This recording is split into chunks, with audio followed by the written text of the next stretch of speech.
오늘 우리에게 주시는 하나님의 말씀을 함께 받겠는데요. 오늘은 창세기 47장 27절에서 31절까지 말씀 저와 여러분이 한 절씩 읽고요. 마지막 절은 함께 읽도록 하겠습니다. 27절 제가 먼저 읽습니다.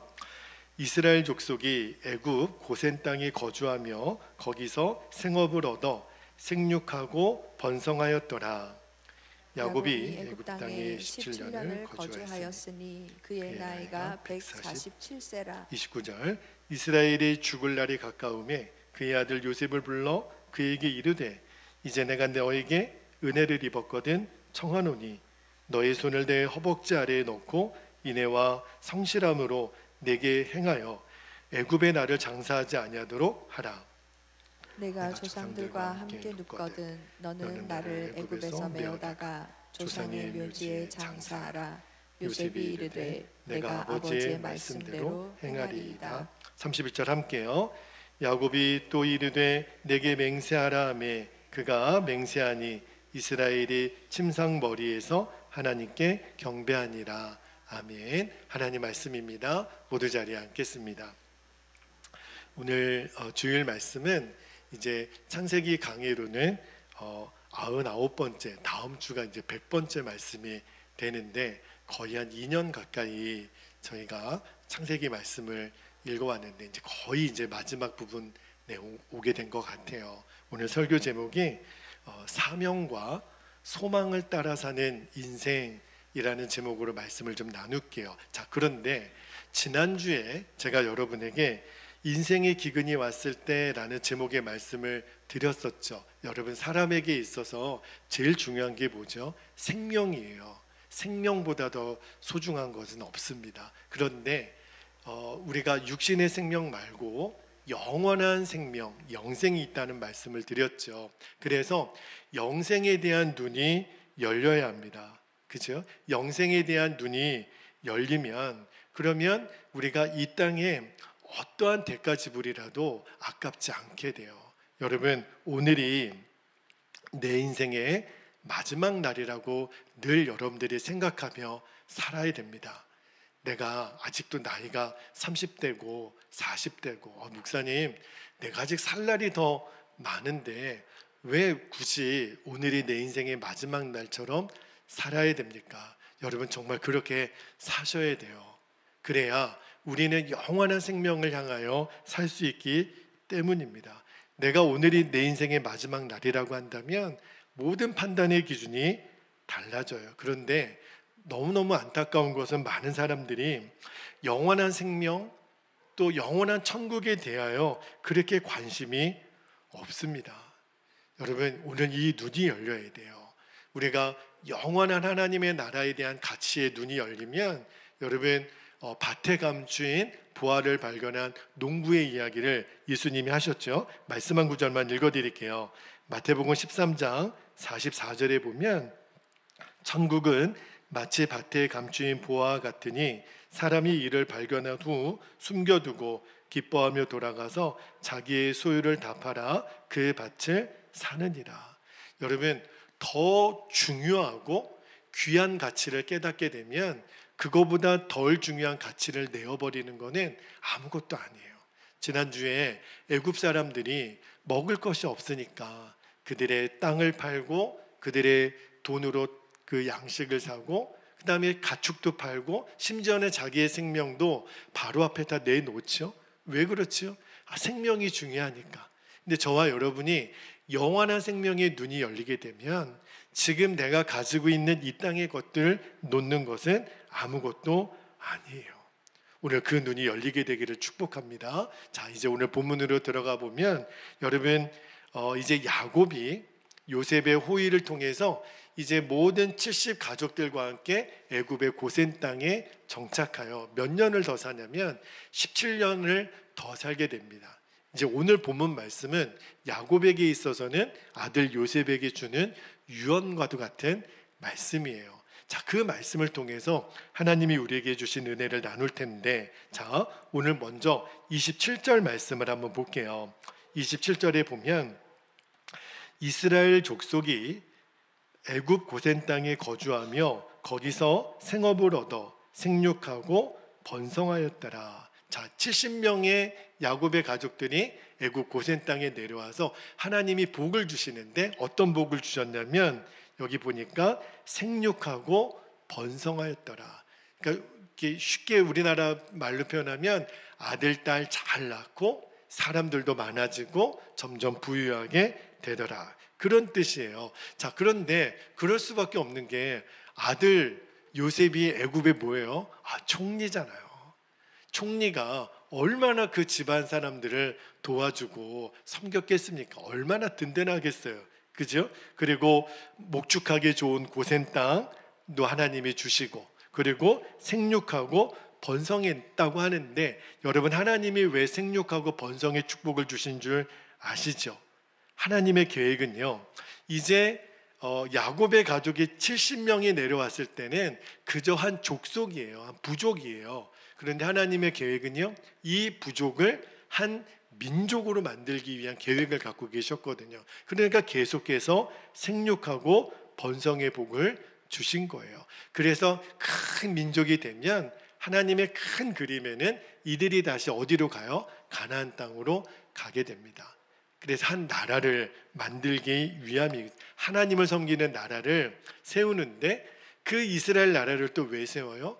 그 이스라엘 나라를 통해서 장차 온 백성과 민족을 죄와 사망에서 구원할 예수 그리스도 그분이 오시는 그 나라로 준비되기 위하여 하나님이 이 큰 밑작업을 지금 하고 계신 거예요. 그래서 고센 땅도 주시고 그리고 생육하고 번성의 축복을 주신 거죠. 자, 이제 여러분 여기서 우리들이 깨달아야 될 하나의 진리가 있습니다. 그게 뭐냐면 한번 따라할까요? 하나님이 내게 주신 축복은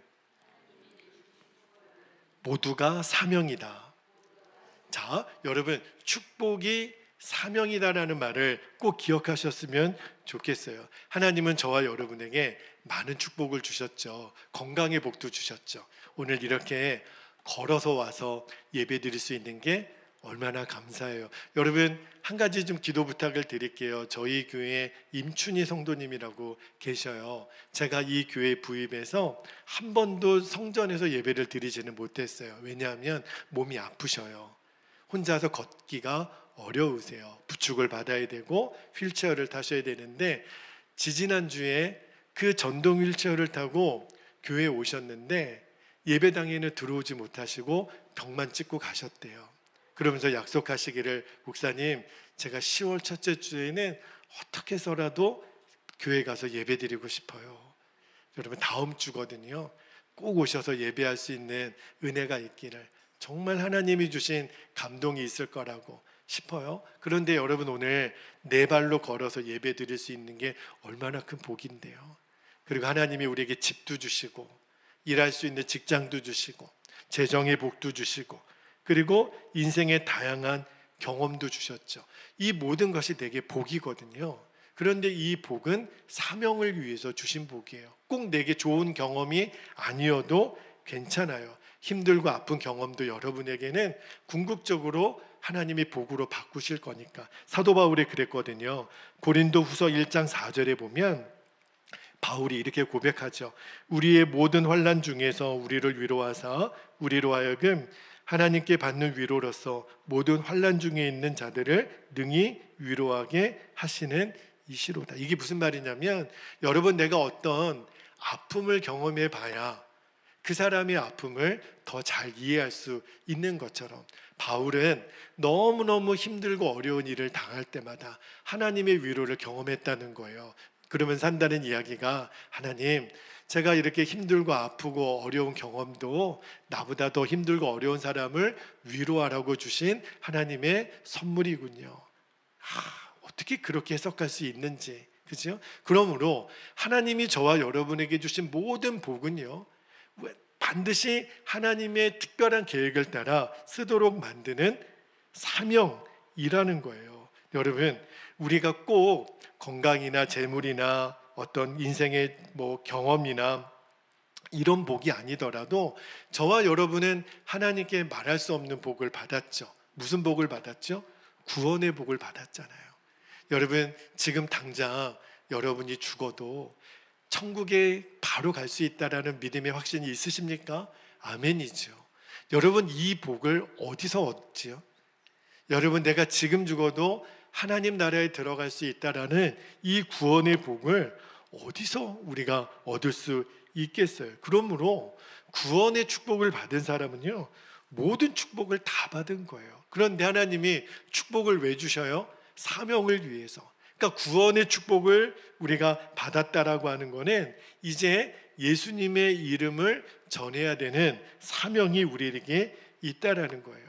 자, 여러분 하나님이 우리에게 주신 건강도 재정도 어떤 경험도 다 예수님의 이름을 전하라고 주신 사명을 이루기 위한 복으로 주셨는데, 근데 문제는요, 우리가 그 복을 너무 자주 잊어버려요.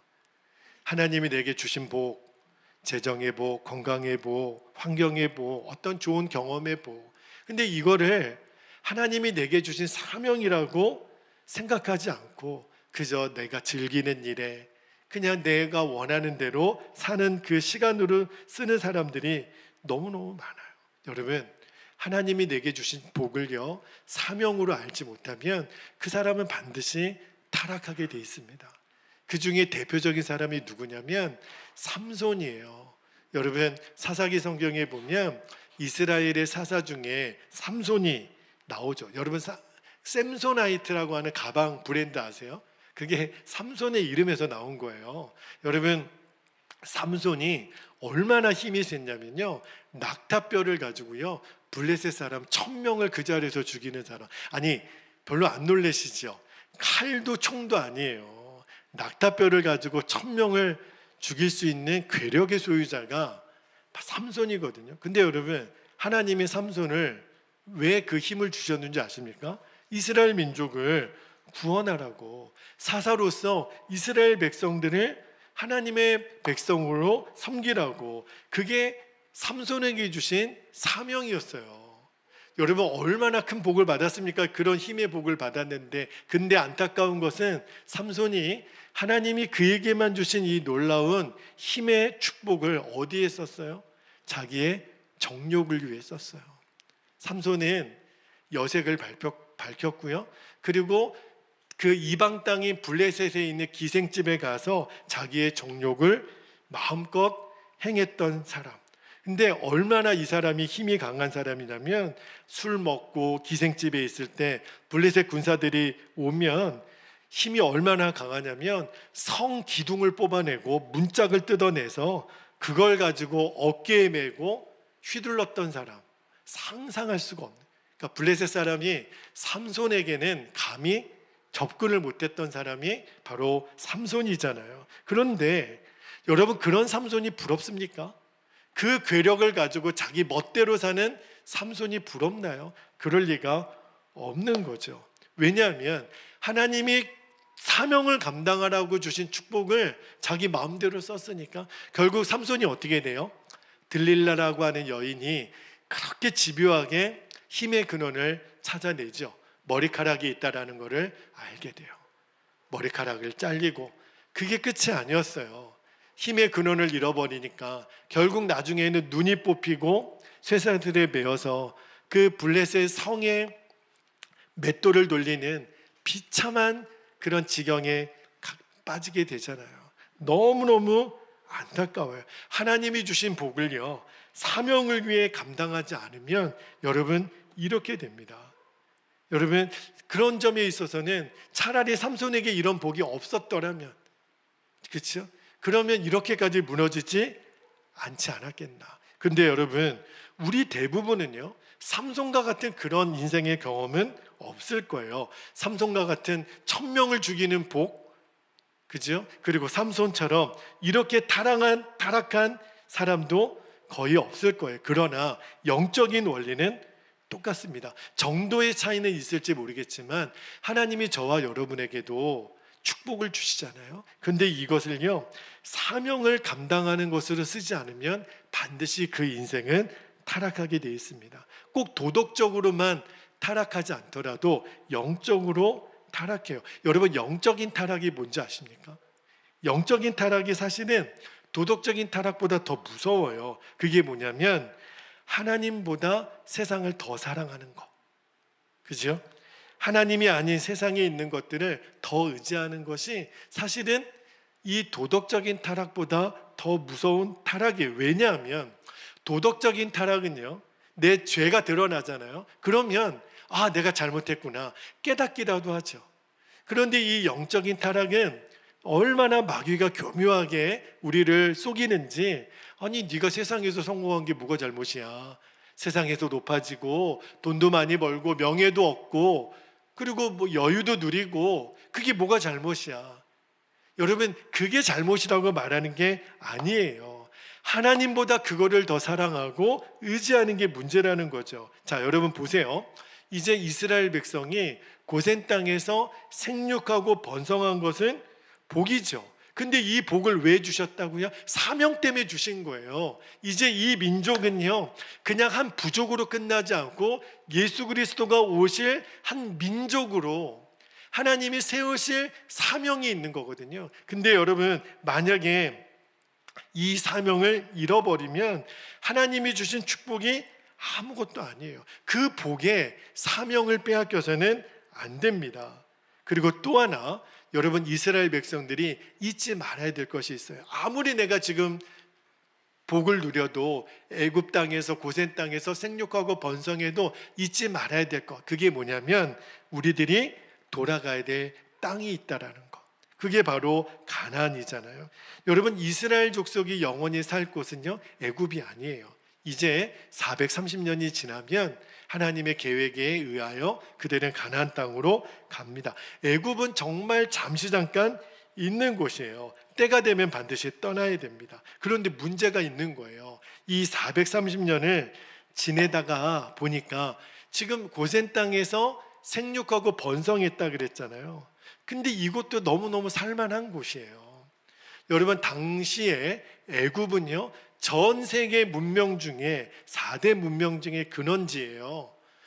여러분, 얼마나 그 나일강이 옥토가 풍성했는지, 정말 살기 좋은 그런 애굽의 땅. 오늘날로 치면 여러분, 전 세계에서 뭐 미국, 뭐 호주, 뭐 캐나다, 뭐 이런 데가 사람 살기 좋다고 이야기들 많이 하죠. 근데 당시 애굽은 더했어요. 그러니까 이 이스라엘 백성들이 여기 생육하고 번성하다 보니까 아니 뭐 굳이 뭘 가나안 땅으로 가, 여기서 그냥 정착해서 살지. 이것이 지금 애굽에 살고 있는 이스라엘 백성들이 빠지기 쉬운 함정이에요. 하나님이 이거를 왜 모르시겠어요? 나중에 430년이 지나고 나서 이스라엘 백성들이 가나안 땅으로 돌아갈 것을 다 잊어버립니다. 그래서 하나님이 이스라엘 백성들에게 고난을 주세요. 부르짖어 탄식하게 만드세요. 왜? 그래야 가나안 땅을 기억하니까. 여러분, 출애굽기 2장 23절 말씀을 한번 읽어드릴게요. 출애굽기 2장 23절에 보면 여러 해 후에 애굽 왕은 죽었고 이스라엘 자손은 고된 노동으로 말미암아 탄식하여 부르짖으니 그 고된 노동으로 말미암아 부르짖는 소리가 하나님께 상달된지라. 그래서 하나님이 기도를 들으시고 모세를 애굽 땅에 보내셔서 이스라엘 백성을 애굽에서 나오게 하시잖아요. 만약에요, 이스라엘 백성이 그때도 요셉 때처럼 살기 좋았다면 애굽을 왜 나옵니까? 그냥 애굽에서 먹고 사는 거죠. 가나안을 기억하지 못했을 거예요. 자, 이제 여러분 자신에게 제가 질문을 하나 드려볼게요. 하나님은 여러분에게 고센 땅에서 야곱의 족속이 생육하고 번성했던 것처럼 복을 주세요. 그런데 하나님이 내게 주신 복, 아무리 내가 복을 받아도 나는 하나님이 내게 주신 사명을 잊지 않을 수 있을까요? 여러분, 하나님이 우리에게 이 땅에서 충분히 먹고 살 만한, 풍요롭게 살 만한 그런 복을 주셨는데 나는 내가 돌아가야 될 영원한 하나님의 나라를 기억하고 사십니까? 여러분, 내게 주신 사명, 내게 주신 그 소망을 여러분들은 기억하고 있습니까? 뭘 보면 알 수 있냐면 여러분이 지금 어떻게 시간을 쓰고 여러분에게 주어진 재정을 어디에다 쓰고 있는지를 보면 알아요. 이거는 속일 수가 없어요. 여러분은 지금 여러분에게 주어진 시간, 여러분에게 주신 하나님의 재정을 가지고 어디다 쓰고 있죠? 무엇을 위해 쓰고 있죠? 내가 하나님 내게 주신 사명과 소망을 위해서 쓰고 있는지 보셔야 돼요. 여러분, 만약에 내가 계속 세상에다만 내게 주신 복을 내가 두고 살면 반드시 그 사람은 이 세상이 망할 때 함께 망하고 맙니다. 그 일을요, 예수님이 노아의 때와 그 다음에 소돔과 고모라의 때의 비유를 들어서 말씀을 하셨어요. 자, 여러분, 창세기에 보면 하나님이 노아의 때 뭘로 심판하시죠? 물로 심판하시죠. 그래서 120년 동안 방주를 만들게 하세요. 근데 방주 안에 들어간 노아의 가족 8명은 살았지만 방주 안에 들어가지 못한 사람은 다 어떻게 됐죠? 다 죽었어요. 예수님이 뭐라고 말씀하셨냐면 이제 마지막 때도 이렇게 될 거라 그랬어요. 노아의 방주처럼 믿음의 방주에 들어가지 못하는 사람은 다 심판을 받게 될 거다. 근데 여러분, 왜 사람들이 믿음의 방주에 들어오지 않는 줄 아십니까? 예수님과 예수님의 그 심판, 예수님의 다시 오심에 대해서 몰라서 그런 게 아니에요. 노아 시대 때도 노아는 계속 얘기했어요. 이제 비가 옵니다. 이 방주가 완성이 되면 비가 올 테니 여러분 준비하셔야 됩니다. 사람들이 못 들은 게 아니에요. 듣기는 하죠. 지금도 예수님을 믿어야만 구원을 받습니다. 예수님 믿지 않으면 심판받습니다. 듣지요. 모르는 게 아니에요. 그런데 관심이 없어요. 다시 오실 하나님의 나라, 예수님의 재림, 심판에 대해서 관심이 없어요. 오직 나의 관심은 이 땅이에요. 오직 나의 관심은 내가 이 땅에서 잘 먹고 잘 사는 거예요. 여러분, 예수님께서 노아 시대의 사람들에 대해서 뭐라고 말씀하셨냐면 누가복음 17장 27절 말씀을 한번 볼게요. 누가복음 17장 27절에 보니까 노아가 방주에 들어가던 날까지 사람들이, 잘 보세요, 먹고 마시고 장가들고 시집가리니 홍수가 나서 그들을 다 멸망시켰으며. 여러분, 오해하지 말 것은 여기 보니까 먹고 마시고 장가들고 시집가고, 이게 뭐가 나빠요? 우리들이 지금 있는 일이잖아요. 아니, 하나님이 그냥 먹고 마시고 시집가고 장가갔다고 벌 주시는 하나님이십니까? 그게 아니에요. 무슨 말이냐면, 왜 지금 노아의 방주 때 그들이 심판받았냐면 그것밖에 모르는 거예요. 먹고 마시고 시집가고 장가가고, 그것이 그들에게 인생의 전부였어요. 여러분, 우리도 똑같아요. 당신은 왜 사십니까? 먹고 마시고 애들 시집 보내고 장가 보내고 그냥 노후에 평안한 거죠. 그게 정말 우리들의 인생의 다일까요? 그게 성경은 아니라는 거예요. 우리들의 인생의 마지막 순간이 올 때가 있다라는 거예요. 저와 여러분의 인생의 마지막 날, 그때가 언제일지는 몰라도 마지막 날이 있고 하나님의 심판이 있고 구원이 있다라는 이것을 여러분들이 잊어버리면 안 돼요. 또 하나, 예수님이 롯의 때를 이야기를 하셨어요. 소돔과 고모라 심판에 대한 말씀을 하셨죠. 여러분, 예수님이 다시 오실 때는 노아의 때처럼 물로 심판하진 않겠지만 불로 심판하겠다라고 말씀을 하시잖아요. 그러면서 어떤 말씀을 하셨냐면 누가복음 17장 이 노아의 심판 때 이어서 말씀하시기를 28절 29절을 보세요.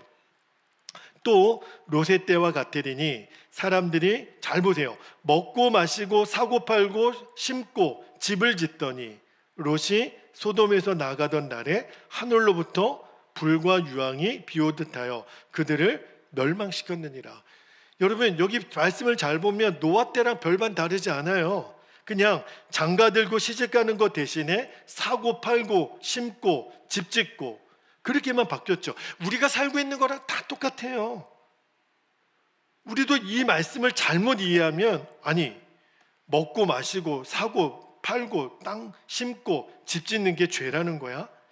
그것이 죄라는 게 아니라 이것을 전부로 삼는 것, 세상이 전부인 사람들에게 해당되는 말씀이에요. 그러니까 죽음과 하나님의 심판, 구원에 대하여는 아무런 관심이 없는 거예요. 여러분, 이것이요, 세상 사람들만의 이야기가 아닙니다. 우리들의 얘기가 될 수 있어요. 그래서 예수님이 롯의 철을 기억하라, 그 말씀이 32절에 나와요. 누가복음 17장 32절에 보면 롯의 철을 기억하라. 여러분, 롯의 철을 왜 기억하라고 하셨는지 아십니까? 그는 결국 소금 기둥이 됐죠.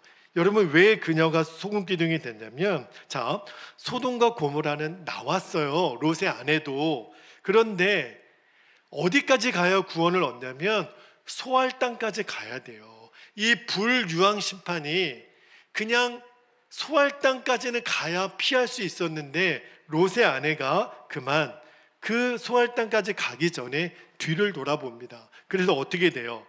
소금 기둥이 되잖아요. 롯의 아내는 구원받지 못한 사람의 대명사예요. 자, 여러분, 우리가 롯의 아내처럼 이제 하나님의 심판을 면할 수 있는 십자가 복음을 들었잖아요. 우리는 구원의 길을 향해 가고 있잖아요. 그런데 우리가 롯의 아내처럼 뒤돌아보면, 그러면 소금 기둥이 됐다라는 말은 이제 우리들의 진짜 목적지인 그 구원의 나라 천국에 들어가지 못하는 사람도 있을 수 있다라는 거예요. 이게 무서운 사실이에요. 여러분, 무슨 일이 있어도 롯의 아내처럼 내가 뒤를 돌아보다가 소금 기둥이 되어서는 안 됩니다. 노아 시대처럼, 롯의 때처럼 시집가고 먹고 마시고 장가가고 사고 팔고 집 짓는 거, 이게 우리들의 인생의 전부가 되면 안 돼요. 이게 뭘 말하는 거냐면, 내 사명 다 잊어버리고, 내가 돌아가야 될 천국 소망 다 잊어버리고, 이 세상이 너무 좋은 거예요. 그러면 이 세상이 망할 때 나도 함께 망하게 될 거라는 거예요. 그거를 야곱이 알고 있었죠. 그래서 야곱이 요셉을 부릅니다. 요셉아, 이 아버지가 너에게 유언이 있다. 그러면서 오늘 말씀을 하시는 거예요. 자, 29절 30절 말씀을 제가 다시 한번 읽어드릴게요. 아버지 야곱이 아들 요셉에게 이런 유언을 남깁니다. 이스라엘이 죽을 날이 가까우매 그의 아들 요셉을 불러 그에게 이르되, 이제 내가 너에게 은혜를 입었거든 청하노니 너의 손을 내 허벅지 아래에 넣고 인애와 성실함으로 내게 행하여 애굽의 나를 장사하지 아니하도록 하라. 30절, 내가 조상들과 함께 눕거든 너는 나를 애굽에서 메어다가 조상의 묘지에 장사하라. 요셉이 이르되 내가 아버지의 말씀대로 행하리이다. 유언의 핵심이 뭐예요? 요셉아, 내가 죽거든 이 땅에 나를 묻지 말아라는 거예요. 나를 가나안 땅에 가서 묻어달라는 거예요. 여러분, 야곱이 애굽에 내려와서 몇 년을 더 사냐면 17년을 더 살아요. 그리고 나름대로 생육하고 번성했으니까 훨씬 살만했을 거예요. 그런데도 야곱은 가나안을 사모했고 가나안으로 하루빨리 돌아가고 싶었을 거예요. 요셉의 꿈대로 이제 5년이 지났으니까 기근이 다 끝났죠. 그리고 빨리 돌아가고 싶겠지만 야곱은 돌아가지 않고 그 애굽 땅에서 죽습니다. 왜 그랬을까요? 사명이 남아 있으니까.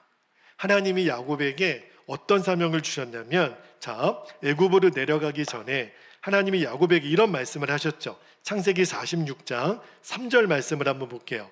창세기 46장 3절에 보면 하나님이 야곱에게 이르시되 나는 하나님이라 너의 아버지 하나님이니 애굽으로 내려가기를 두려워하지 말라.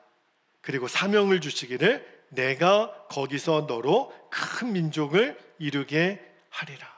이게 야곱에게 주신 사명이에요. 자, 야곱이 애굽에 내려와서 고센 땅에서 17년 사는 동안 성경학자들은 인구가 만약에 늘었어도 뭐 한 100명, 200명 안팎이었을 거라고 봐요. 17년 동안 아무리 아이를 많이 낳는들 70명이 내려와서 얼마나 늘었겠어요. 아직까지는 일개 족속에 불과해요. 한 민족이 되기 위해서는 아직도 멀어요. 그래서 야곱이 마음을 정하기를, 하나님 그렇군요. 제가 이 땅에서 죽지만 제게 주신 사명, 제 후손들에게 주신 사명은 이 애굽 땅에서 큰 민족이 되게 하는 것이 하나님의 내게 주신 사명이군요. 그렇다면 그 사명 감당하기까지는 제가 가나안으로 돌아가지 않겠습니다. 여러분, 이게 성도의 삶인 거예요. 여러분, 우리가 돌아갈 하나님의 나라는 얼마나 영광스러운 곳인지, 우리의 소망은 하루라도 그 주님의 나라에 가고 싶잖아요. 그런데 하나님이 우리가 예수님 믿고 바로 데려가지 않으신 이유는 뭐죠? 우리에게 사명이 있는 거예요. 어떤 사명이 있을까요? 자, 사도 바울이 빌립보서 1장 23절 24절에 이렇게 고백하죠. 보세요. 내가 그 둘 사이에 끼었으니, 이 둘이 뭐냐면 하나님의 나라와 이 땅을 말하는 거예요. 차라리 세상을 떠나서 그리스도와 함께 있는 것이 훨씬 더 좋은 일이라 그렇게 하고 싶으나, 무슨 말이냐면 내가 지금 죽어서 빨리 하나님 나라에 가고 싶지만 24절에 내가 육신으로 있는 것이 너희를 위하여 더 유익하리라. 이게 무슨 말이냐면 사도 바울이 지금 전도 여행 중에 빌립보 교회를 세웠잖아요. 마음 같아서는 하나님이 지금 나를 데려가셨으면 좋겠어요. 그러나 내가 개척했던 이 교회들을 생각하면, 이 성도들을 생각하면 아직도 할 일이 너무 많은 거예요. 한 사람이라도 더 찾아가서 십자가 복음을 전해야 되는 거예요. 여러분, 바울은 끝까지 그 사명을 위해 살았거든요. 여러분, 이제 여러분에게 당신은 왜 사십니까? 라고 누가 물어보면 대답할 말이 있어야 돼요. 저는 그냥 잘 먹고 잘 살기 위해서 삽니다. 하나님이 기가 막히신 거예요. 야곱에게 분명한 사명을 주셨잖아요. 생육하고 번성의 복을 주신 이유는 이제 이 민족을 만들어서 예수 그리스도가 오실 그날을 준비를 하는 것처럼 저와 여러분에게도 준 사명이 있어요. 우리가 예수님 믿고 구원받았다면 나 혼자 구원받아 천국 가는 일 말고 우리 주변에 나를 통해서 이 복음을 듣고 구원받아야 될 사람들이 있다고요. 그 사람들에게 우리가 생명의 복음을 전해야 되는 사명을 하나님이 우리에게 주신 거예요. 여러분, 이제 이 눈이 열리게 되기를 축복합니다. 여러분, 오늘 내가 이 세상을 떠나도 내가 후회하지 않을 사명이 여러분에게 있습니까? 여러분, 오해하지 말 것은 장가도 가지 말고 시집도 가지 말고 먹지도 말고 마시지도 말고 집도 지지 말고 그런 말이 아니에요. 하나님이 이 모든 복을 내게 주셨다면 그러면 이 복은 사명을 위해서 주셨다라는 것을 알라는 거예요. 아직도 예수님 믿지 않는 사람들이 우리 주변에 너무 많아요. 우리의 가족들 중에도, 우리의 친구들 중에도, 우리의 직장 동료들 중에도, 그지요? 여러분, 그들에게 예수님을 전하라고 그 사명을 저와 여러분에게 주신 사명이에요. 이게 복이에요. 여러분, 우리가 천국을 위해 사는 것은요, 우리의 사명이기도 하고 동시에 우리의 소망이기도 하잖아요. 그래서 야곱이 사명을 알았지만, 그러나 당장 애굽 땅은 떠나지 않지만 요셉에게 부탁하기를, 요셉아, 내가 죽거든 나를 이 애굽 땅에 묻지 말고 우리 할아버지 그리고 아버지 묻혀 있는 가나안 땅에 나를 묻어달라고 맹세까지 하게 하잖아요. 그러니까 야곱의 소망은요, 화려한 애굽이 아니에요. 오직 가나안, 이 땅에서 최선을 다해 사명을 감당했지만 이곳이 나의 소망은 아니라는 것. 여러분, 사명과 천국 소망은 굉장히 긴장관계에 있기 마련이에요. 우리가 천국 소망이 너무 강하면 이 세상의 사명이 소홀해질 수 있을 수도 있죠. 그리고 반대로 또 처음에는 사명을 위해 열심히 살다가 세상에서 열심히 살았는데 이제 주객이 전도가 되어서 여기가 좋사오니 천국 소망을 잃어버리고 세상이 목적이 되어 사는 사람 지금 너무 많습니다. 하나님이 복을 주시긴 주셨는데 하나님 나라를 위해서 쓰이지 않고 그냥 자기의 영광을 위해서 쓰고 있는 사람들이 너무 많아요. 저는요, 우리 베델교회 성도들을 위해 기도할 때 저는 여러분들이 세상에서 여러분에게 맡겨주신 일도 최선을 다해 감당할 수 있기를 바랍니다. 이왕이면 여러분 직장에서, 학교에서 칭찬받는 사람들이 됐으면 좋겠어요. 그러나 한 가지 기억하실 것은 그게 여러분의 인생의 목적이 되어서는 안 됩니다. 여러분의 정말 인생의 목적이 뭘까요? 내가 인정받는 것, 그래도 내가 노후에 편안한 것, 집 한 채라도 있는 것, 빚 없이 내 은행의 잔고에 그래도 내가 죽을 때까지 먹고 살 만한 돈이 있는 것, 여러분 이게 진짜 우리들의 인생의 목적일까요? 그게 여러분의 인생의 목적이 되어서는 안 돼요. 반대로 천국 소망에 대한 목적만 있다고 해서 그냥 뭐 어차피 죽을 것 뭐 될 대로 되라, 뭐 나 혼자만 구원받으면 되지, 이렇게 사는 것도 하나님의 계획은 아니에요. 그래서 하나님이 예수님의 재림의 때를 비밀로 감추어 두신 거예요.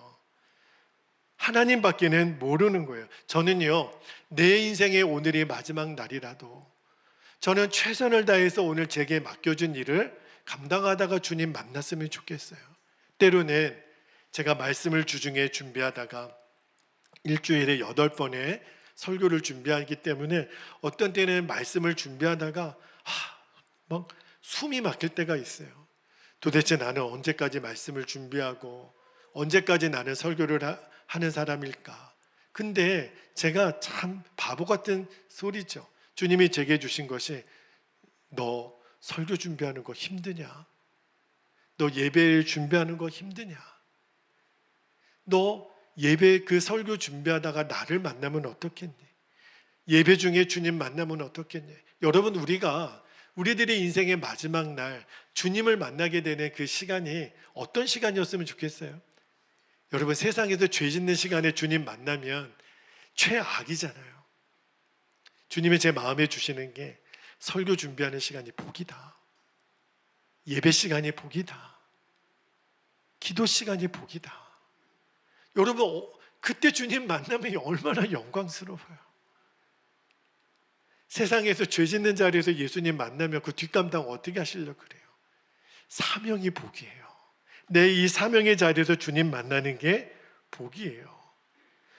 여러분, 우리는 이 긴장 관계를 잘 유지하면서 하나님 나라의 소망도 갖지만 이 땅에서 사명을 감당하기 위해서도 잘 살아야 돼요. 그런데 제가 오늘 마지막 이 한 말씀만 드리고 기도하기를 원하는 것이 31절, 이 말씀을 위해서 제가 좀 장황하게 말씀을 드린 것 같은데, 자, 31절 오늘 야곱의 유언의 마지막 말씀이에요. 잘 보세요. 31절에 보니까 야곱이 또 이르되 요셉아 내게 맹세하라 하매 그가 맹세하니 이스라엘이 침상머리에서 하나님께 뭐 했다고요?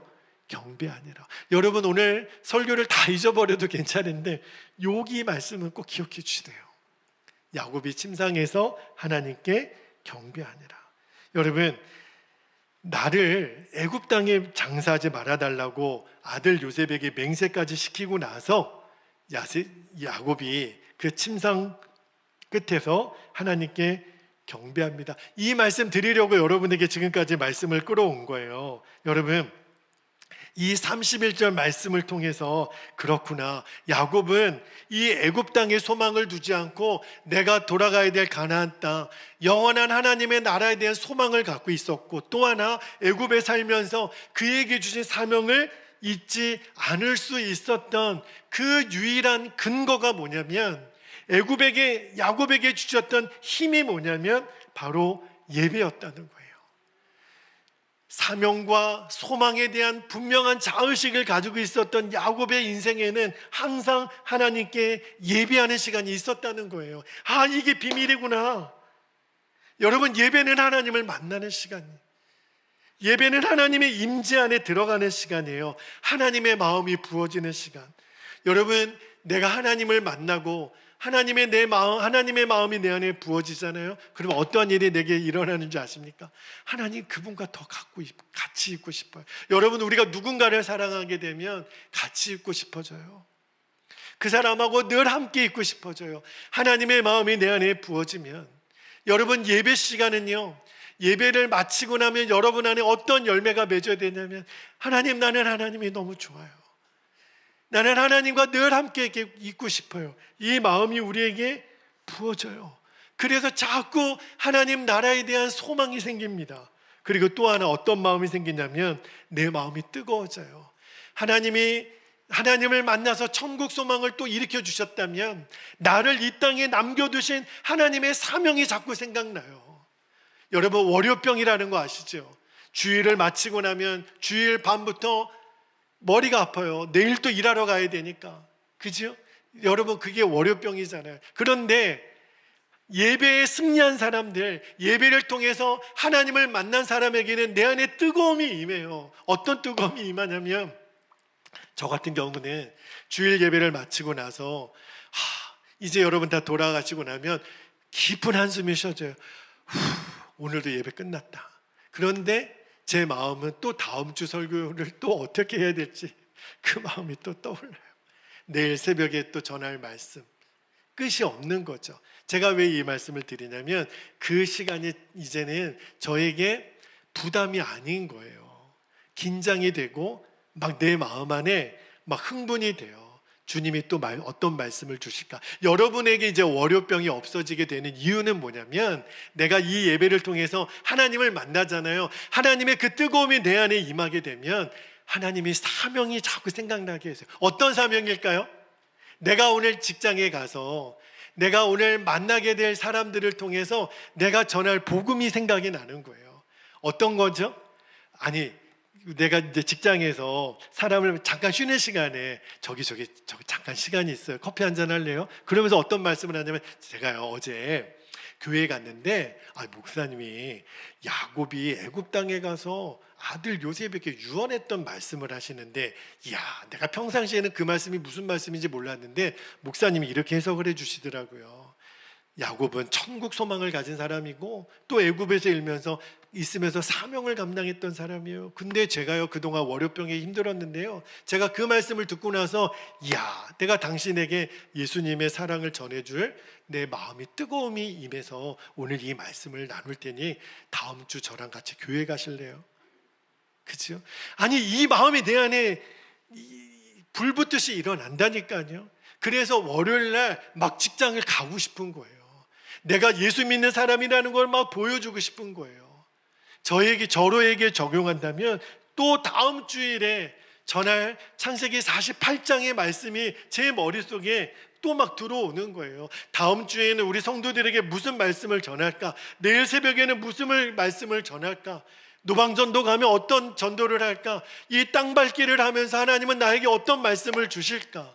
저는 저 나름대로, 여러분은 여러분 나름대로, 우리는 이 땅을 살지만 이 땅에 속한 사람이 아니라 하나님 나라 백성으로 사는 거예요.